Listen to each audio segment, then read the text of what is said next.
गौरी की शादी एक बड़े घर के लड़के यानी कि राजेश के साथ होती है। राजेश की 4 बहनें हैं और सभी अपने भाई पर जान छिड़कती है।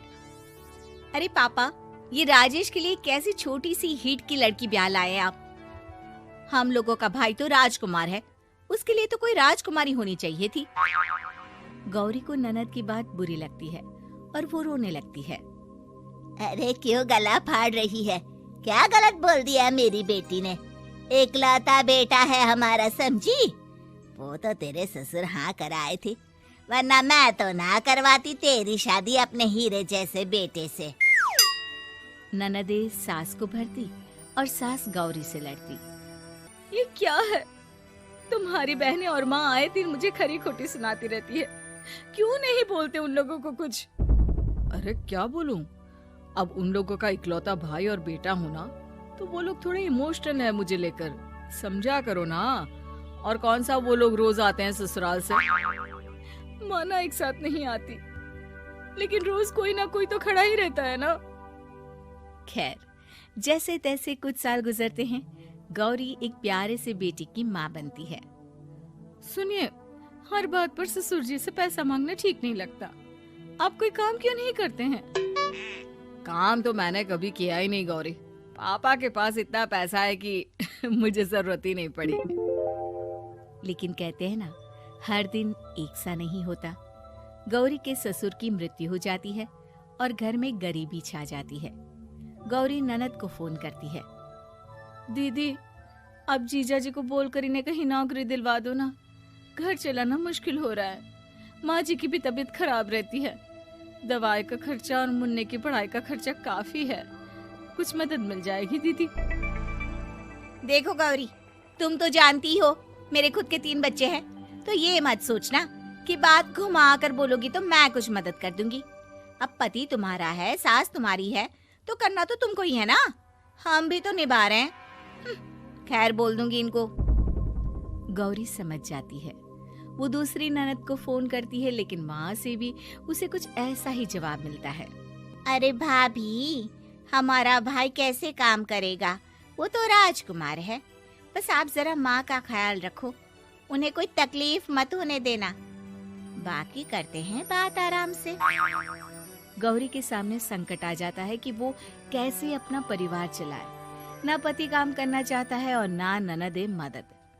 फिर एक रोज गौरी की सहेली कहती है, गौरी, मैं ना एक फैक्ट्री में काम करती हूँ, तुम्हारी परेशानी समझ सकती हूँ।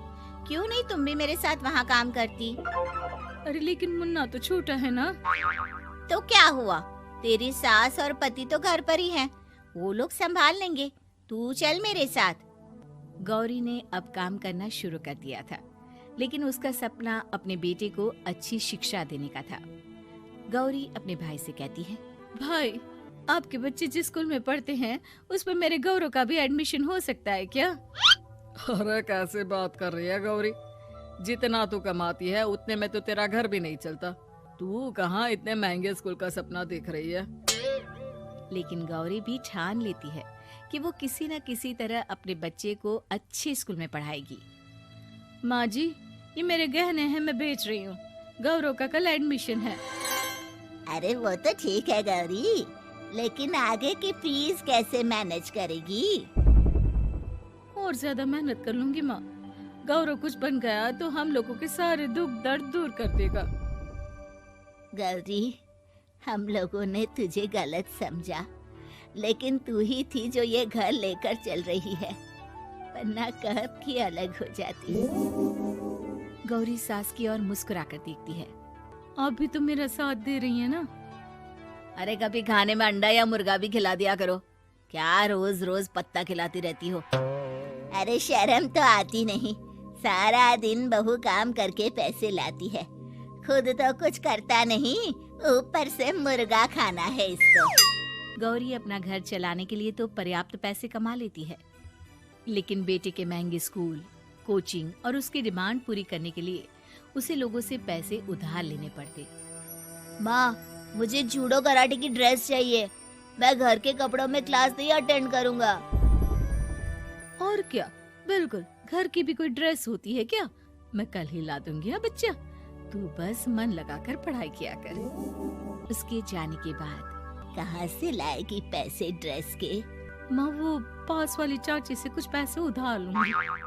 अरे सभी से तो उधार ले चुकी है तू। कर्जा इतना चढ़ा लिया है कि पूरा जीवन भी कमाएगी तो उतार नहीं पाएगी। अरे माँ जी, गौरव कुछ बन जाए तो मुझे कमाने की क्या जरूरत, फिर तो मैं बस रानी बनकर राज करूंगी।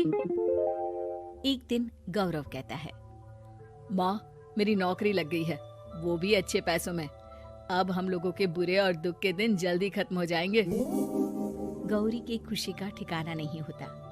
वो सास की फोटो के सामने हाथ जोड़ती है कि उसका पति उसे कहता है, देखा गौरी, तेरी तपस्या खत्म हुई। इतने सालों से जो तू फैक्ट्री में नौकरी कर रही है, अब तू आराम कर सकती है। अरे नहीं नहीं, अभी तो नौकरी लगी है, कुछ दिन कुछ पैसे कमा तो लेने दो। कुछ महीनों बाद गौरी की ननद गौरव के लिए रिश्ता लेकर आती है। अरे भाभी, वो मैं ना रिश्ता लेकर आई थी गौरव के लिए। सुना अच्छा कमा रहा है, क्यों? देखा मेरी बहन कितनी अच्छी है, कितना सोचती है हम लोगों के लिए। गौरी कुछ नहीं कहती, लेकिन उसका मन नहीं होता है कि वो बेटी की शादी इतनी जल्दी कर दे। हाँ वो तो ठीक है, लेकिन अभी कुछ कर्जा है जिसे उतारना है। तो क्या हो गया, शादी के बाद भी उतार लेगा। कम से कम एक लड़की आ जाएगी तो आराम रहेगा। गौरी लोगों के प्रेशर में आकर बेटे की शादी कर देती है और शादी के बाद एक दिन जब अपनी फैक्ट्री में जाती है। मैनेजर साहब, कैसे इस फैक्ट्री में 22 साल काम कर लिया पता ही नहीं चला। अब तो बेटा सेटल हो चुका है, नौकरी की जरूरत नहीं है। लेकिन आप सभी का शुक्रिया। गौरी बहन, बहुत मेहनत की तुमने जीवन में, अब भगवान कोई मुश्किल ना दे। गौरी घर आती है, लेकिन दरवाजे के बाहर से ही उसे बहू और बेटे की आवाज सुनाई देती है। क्या है, तुम्हारी माँ ने तो सोचा भी नहीं कि जो कर्जा वो ले रही है खुद की अय्याशी के लिए, वो हम लोग क्यों भरे? उनका कर्जा है वो देखे। हाँ लेकिन क्या करूं, माँ को छोड़कर रह भी तो नहीं सकता ना। अरे रह नहीं सकते तो क्या करोगी? पूरी जिंदगी उनका कर्जा चुकाते रहोगे? कल को हमारी भी फैमिली बढ़ेगी, कैसे मैनेज करेंगे? मैं नहीं जानती, साफ साफ बोल दो पैसे नहीं है फालतू के। जिसका कर्जा है वही निपटाए। गौरी बेटे बहू की बात सुनकर स्तब्ध रह जाती है और अंदर न आकर वहाँ से सीधे फैक्ट्री जाती है। मैनेजर साहब, मैं सोच रही थी कि इतनी जल्दी नौकरी नहीं छोड़नी चाहिए, जब तक हिम्मत है तो कर लेते हैं। वो मेरा इस्तीफा ना वापस कर दीजिए। ये बोलकर गौरी की आंख लाल हो जाती है। मैनेजर समझ जाता है कि गौरी की उम्मीद टूट चुकी है। वो उसके हाथ में इस्तीफा रखकर कहता है, कर्जा माँ का है तो माँ ही चुकाएगी। माँ का कर्जा आज तक क्या कोई चुका पाया है?